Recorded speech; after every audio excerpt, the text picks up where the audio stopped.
This is a KOBK News special report. Pancho Villa leads attacks on the United States. Steve Grading reporting. With the war raging in Europe, conflict comes to the United States with Pancho Villa's incursion in New Mexico. Villa has remained a popular figure in the United States since 1912. He even appeared in movies, and his tactics have been studied by the U.S. Army. He holds great stature as the governor of Chihuahua, which borders Texas and New Mexico, and the money he had printed there is even accepted in El Paso, Texas. However, this has changed very rapidly.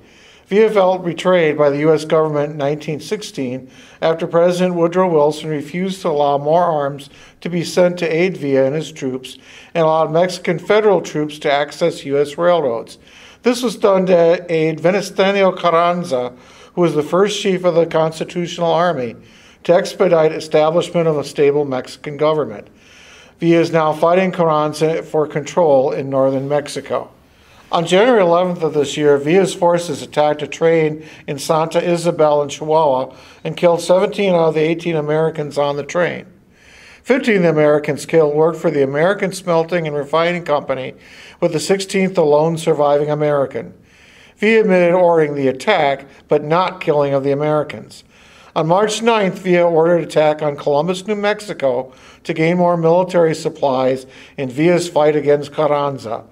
They attacked a detachment from the 13th Cavalry Regiment and seized horses, mules, and other military supplies.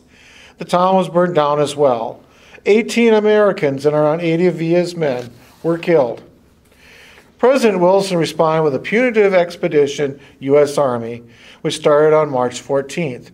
General Funson is the main U.S. commander there, and General Pershing is leading the expeditionary force of around 6,600 men. This includes the 1st Minnesota Battalion, as well as the 1st, 2nd, and 3rd Minnesota Infantry. Men from Steele County have also heeded the call to serve, including Minot J. Brown and Franklin Thymer, who are both serving in the Minnesota 2nd Infantry, and Carl Sealer, who is serving in the 3rd Infantry. Certainly these are heady times for the people here in Owatonna and Steele County.